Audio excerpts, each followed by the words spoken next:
Have you ever watched 2.5 Men? Yes. Charlie, he's always getting in trouble, right? With shit that he does and says. And somebody told him, look, all you have to do is just say, when they're going off, whatever, it has to do with a woman in that 2.5 Men series. He said, just say, I understand. I understand. And that's actually a very good thing to do, unless you're not paying attention to what she's saying. She could go, what do you understand? Oh. And his response was, I understand. Yeah, back in the hot water. Well, I just understand. Back in the hot water. Oh gosh. Anyway, dude, all I have is 2 words to say to you. Cool. Jason, dude, I saw your progress photos yesterday. Awesome. Holy shit, man. It's unfortunate, I think, for me with you on this thing is I don't think you really understand and see the kind of progress that you've actually made. I don't think that, because I'm just based on my own firsthand experiences. When I took when I was doing photo shoots and bodybuilding, I really noticed how drastic and how much progress that I did once I was away from it, because you get more objective. Yeah. You know what I mean? Yeah. And man, I saw your photos yesterday. I mean, it almost seems like from 1 month to the other has been really drastic.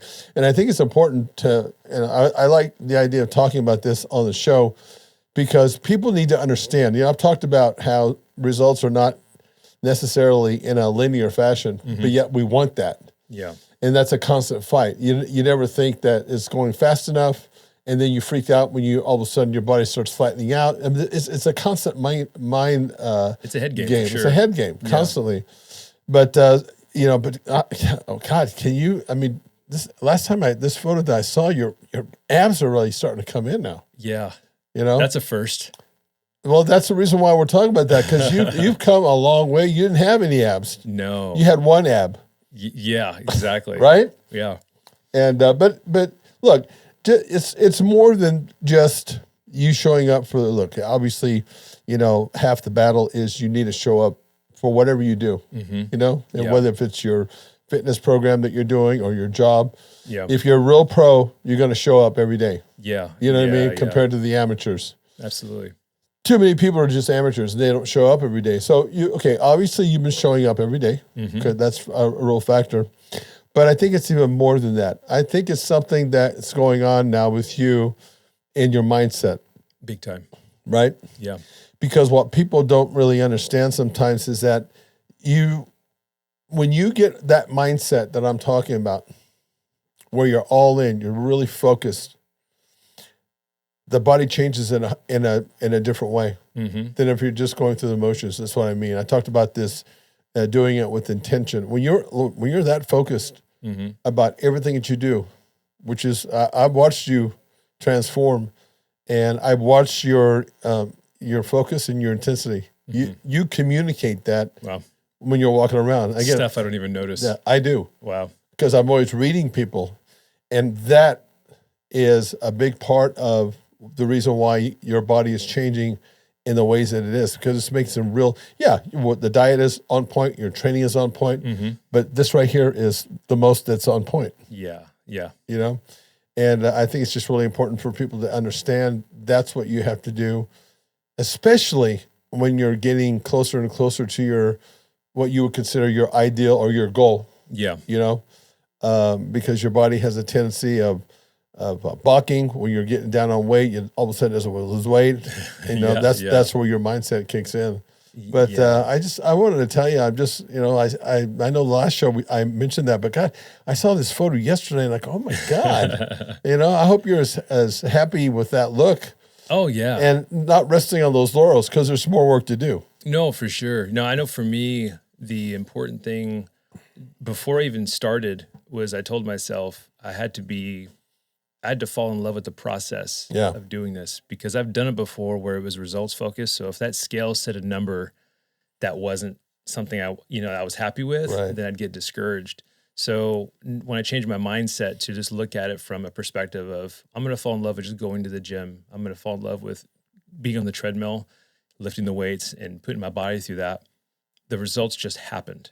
Yeah. That's a huge transformation in your mindset. Yeah. Yeah. So, and that's really helped me and you're right. I don't notice myself changing as much as say somebody else, like your perspective, which is huge because I don't look at it that tight, I guess. But that's why I always tell people to, even though a lot of times I hesitate about doing it, I always tell them, make sure you take photos before you start.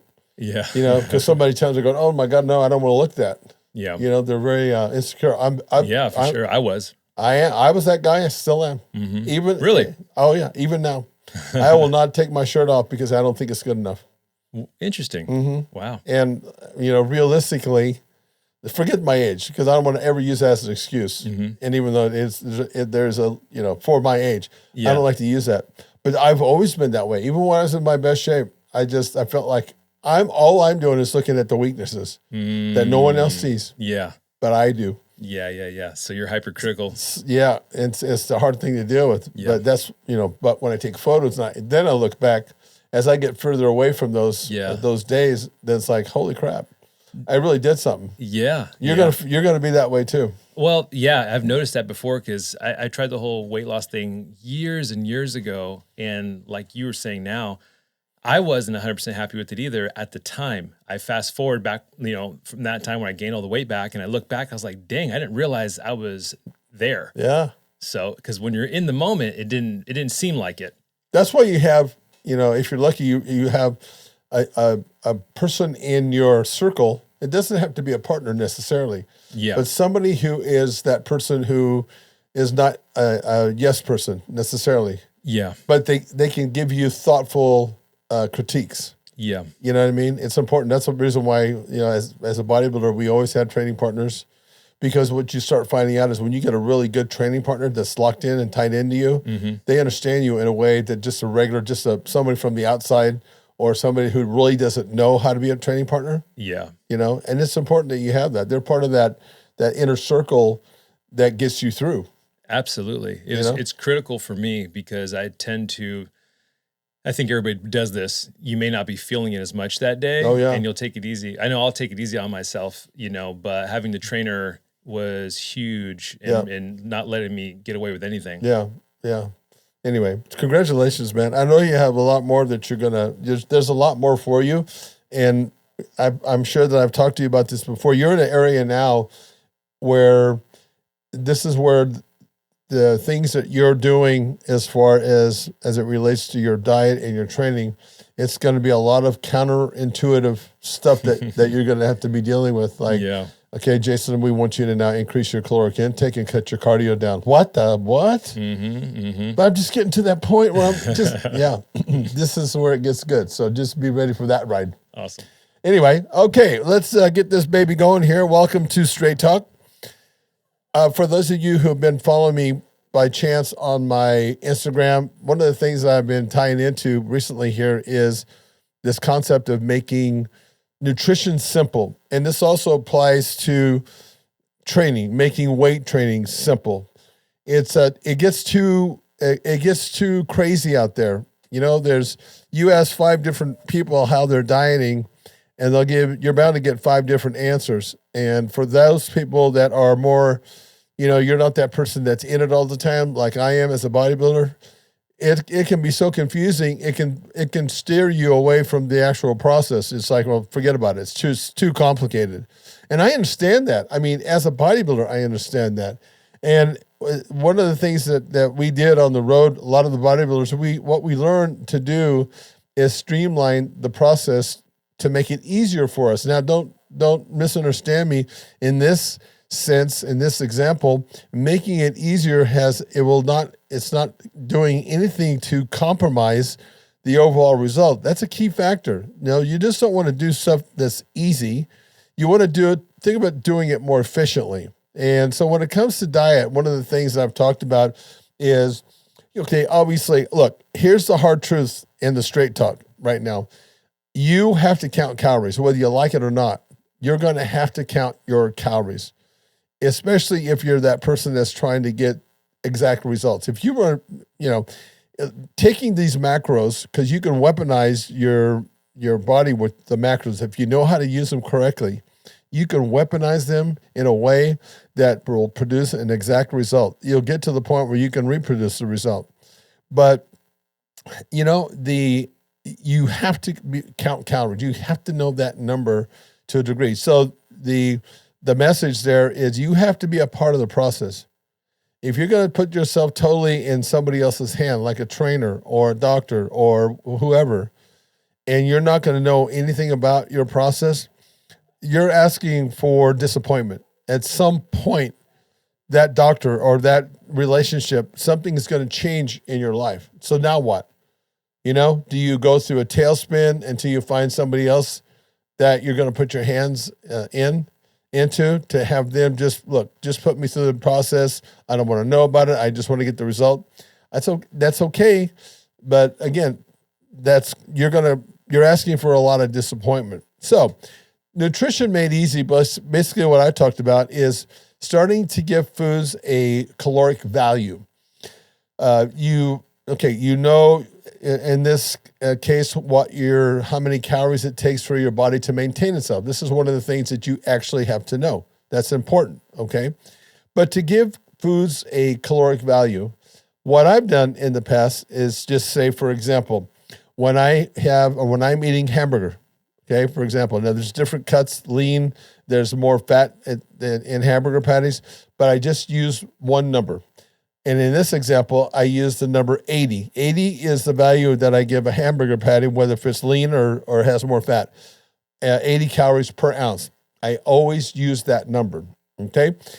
Because if you always use the same number in the values that I'm going to tell you, at some point, the body will respond. You'll know that if you're trying to lose weight and the scale is not showing that you're changing, or the mirror, because those are all measures that you should be using, not just the scale, then you know that you have to cut your calories down a little bit more, but the number itself doesn't change. So you might find yourself, instead of eating, for example, hypothetically, 5 ounces of that hamburger patty, and you're trying to gain weight or lose weight, then you're going to cut it down to maybe 4 ounces or 3 ounces. So, but the point is, and what we're talking about is always use that number, 80.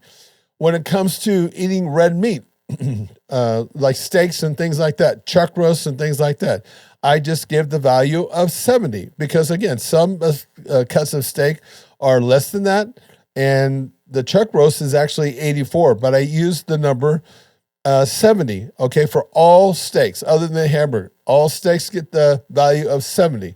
Now, do you see how that starts streamlining your process? Now you don't have to know what each cut of meat is. You see how that could get really, now, of course, with, now that we have Google, it's easily, you could just ask Google. I get that too. But streamlining it like this, again, it just makes it simple. Pork, for example, 70 calories per ounce. Always use that number with pork, okay? Fruit, I use the value 20. Every fruit gets 20 calories per ounce. And again, there's fruit that is less than that, like watermelon's 10 calories per ounce. And then you have some fruit that's high sugar that actually has more calories. Always use the number 20. I do the same thing for vegetables. I use 20 as a value. Potatoes, 25 calories per ounce. So now you can see that cuts it way down. When you start eating, it doesn't become so much like work, because that's what happens when the average person, when they're feeling like it's too much like work, guess what? They're going to fall off the wagon. There's no doubt about that. Average serving size. That's another thing that you should know, especially when you go into restaurants. And I would say that don't ever hesitate when you go into a restaurant. Don't hesitate to ask your food server how many ounces something is.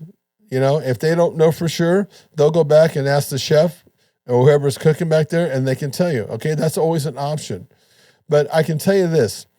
One of the things I know for sure, after being in restaurants all these years, is that as it relates to eating hamburger patties, eating chicken breasts, and when they serve you a side of pork, generally speaking, unless it's a bigger cut, like for a hamburger patty, they have hamburger patties and they have a burger steak. That's different as far as caloric intake. So you need to know that. Otherwise, know that the average serving size for all those things are 4 ounces. And the reason that is the case is because that's how restaurants control their food costs. It's based on average serving sizes. Okay, so that applies. So if you're getting a big scoop of potatoes, you can count on the fact that it's going to be around 4 ounces. It's real simple that way. And again, you do that, and then you combine that with having these caloric values and keeping that same number. You can see that is, now you're on the path of making nutrition simple. Okay. All right. So that's that. Now, the other thing I wanted to talk about today was how to make a bad carb a good carb. And in order to be able to do that, you have to understand the macros. Let's talk about protein. Protein is the macro that is the most metabolically active. In other words, your body has to increase its energy by 30% just to break down protein before the protein actually is being used in your system. So your protein macro is the most active. Okay, it produces the most energy. Anytime something like that happens, when you're having to break down, using 30% more of your energy to break down, it's now creating heat in the body. Automatically, it starts making your body more efficient in the way that it burns the calories. Okay, that's protein. Carbohydrate. Generally, carbohydrate. Most people are on you have 2 different metabolisms. So you have a free fatty acid metabolism, otherwise known as the fat metabolism, or a glucose metabolism, or a sugar metabolism, or a carbohydrate metabolism. Those are all one and the same. So you have fat metabolism and a carbohydrate metabolism. Generally speaking, most people are on a glucose type metabolism. And the importance of that is when you're on a glucose metabolism compared to when you're on a fat metabolism, your body burns calories in a different sequence, in a different order. When you're on a carbohydrate-based metabolism, your body burns sugar, the carbohydrates first, because it's the easiest thing to break down. Your body's very smart that way. It goes and takes the path of least resistance when it's breaking down calories. Second in order will be protein. And then third, of course, will be fat. That's the way your body works in a carbohydrate or glucose metabolism. So when you're in a fat metabolism, again, that changes. And in a fat metabolism, which a lot of people don't know, I wrote a book back in the late 80s, early 90s called The Anabolic Diet. And basically what that was, it was a high-fat diet. This is all before keto and all these other diets that came out. Dr. Atkins, the Atkins book, Atkins diet, that was a high-fat diet. The anabolic diet, the one that I did, was a high-fat diet. Keto is a high-fat diet. Okay, now you have to understand, some people will say, well, I'm on a high-fat diet because I eat a diet that has a lot of fat in it. Well, that's a half-truth, because the problem there is you're also eating too many carbohydrates. In order for your body to transition from a carbohydrate-based diet over to a free fatty acid metabolism where the body is now burning fat as its main energy source, you cannot eat more than 30 grams of carbohydrates on a daily basis, because if you eat more than that, your body flips over and goes back to carbohydrate metabolism, okay? So it's important to know that, okay? These are all the little things and mistakes that people end up making, thinking with good intention that they're doing the right thing, all right? So getting back to how to make a good carb a bad carb, keep in mind this. Okay, we have carbohydrates that have what's known as a glycemic index value. All carbohydrates have a value, and it's nothing more than giving each carbohydrate that's out there a number, a range. Okay, the higher the number, for example, like white rice is a very high glycemic, has a high glycemic value. It's like 80 or 85. That's that number. Compared to for example, pinto beans, that has a glycemic index value of 40 or 45. So it's actually half. And that higher number, all that means is that carbohydrate is going to break down in your system very quickly compared to the pinto beans, which has a lower glycemic value. Do you see what I'm talking about right there? So knowing that, here's how you can control and make your metabolism work smoother and more consistent. In other words, what happens with people when they eat a high carbohydrate diet, the body responds to that by secreting insulin from the pancreas. It secretes insulin. That insulin's job is to go and handle all the sugar that you put into your body, so you don't get they call it sweet pea, high blood sugar. So your body does that as to protect you.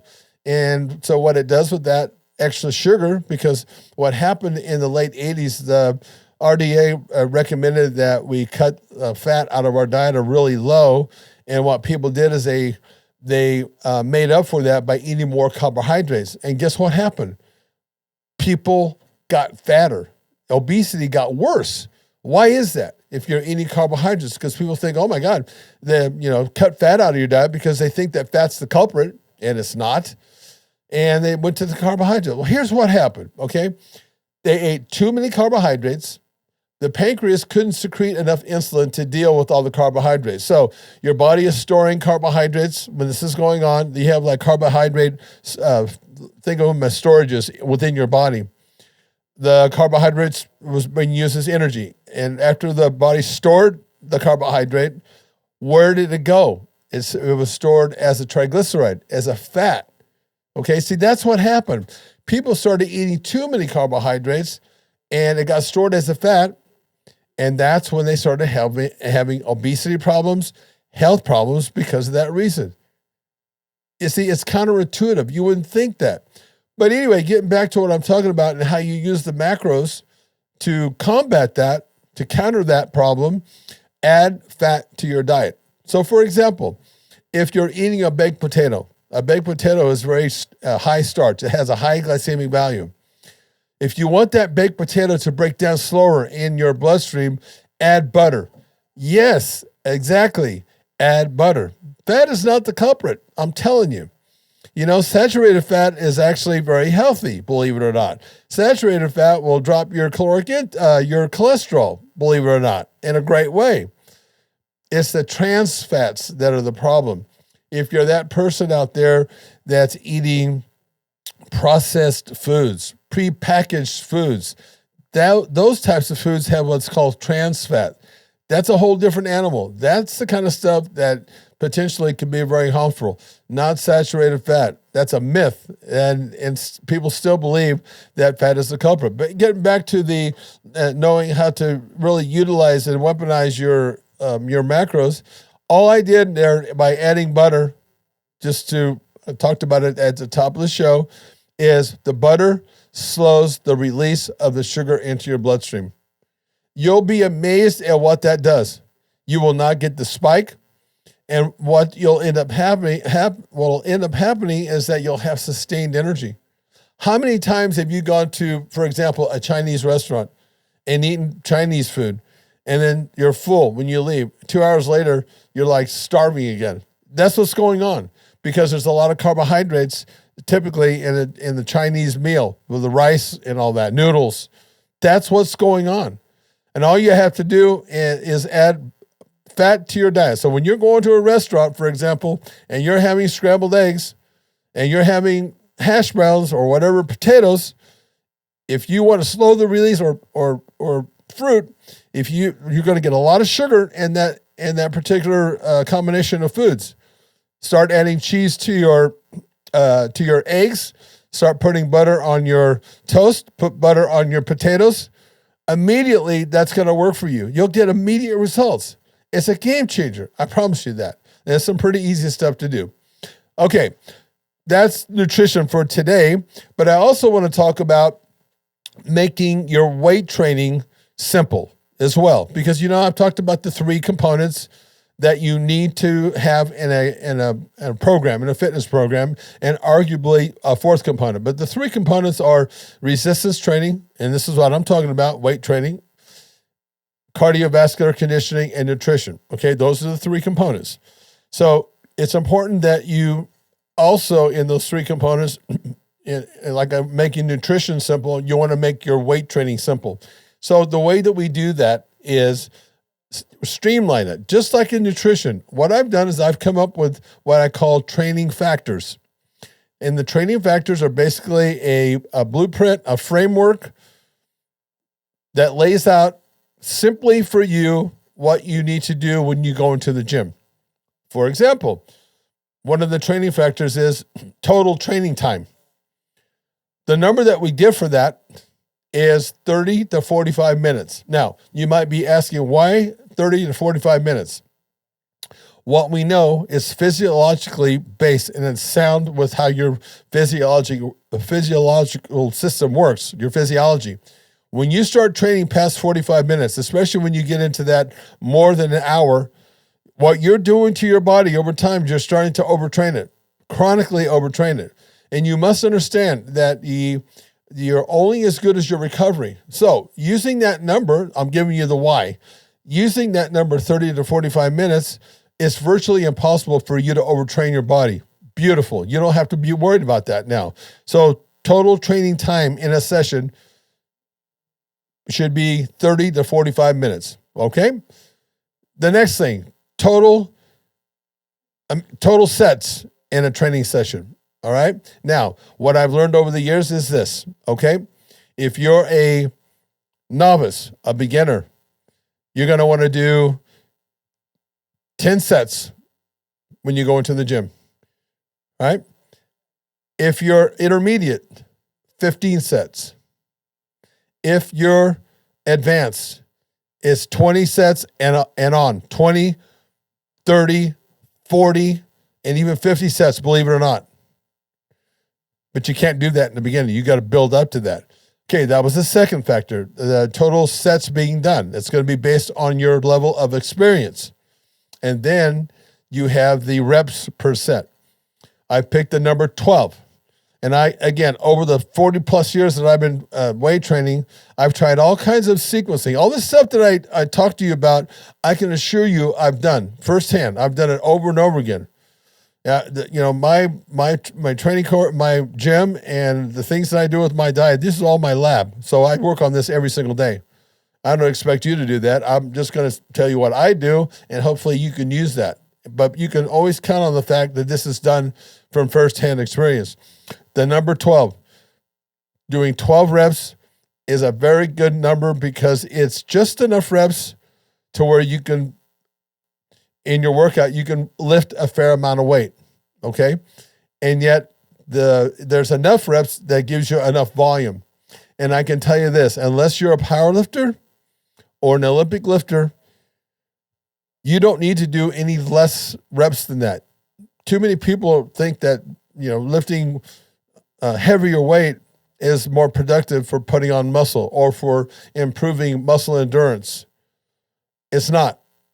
It's doing more repetitions. In bodybuilding, the real bodybuilders know that they're doing anywhere from 8 to 30, 20 reps. I mean, it gets pretty high because it's the volume, it's the amount of work that's being done. You want to do a lot of work like that to get the body to improve its, like I said, putting on muscle, increasing muscle endurance. That's how you have to train. Most people are not bodybuilders. Most people are in the gym to go in to tighten, tone, condition the body. So what I'm laying out for you is just, again, all I'm doing, just like I did with nutrition, is given the factors that are responsible for changing your body in the most efficient way. I'm laying those out for you so you don't have to think about it.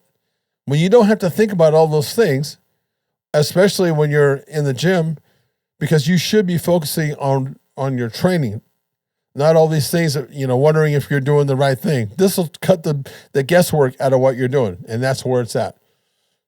The goal is to have a stated goal when you go in, and then to make sure that you're being efficient when you're doing your workout.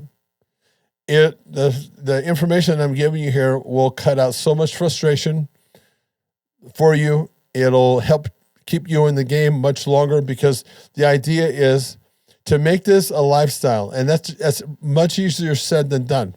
Most people fail at when they're doing their fitness routine as it relates to weight training and nutrition.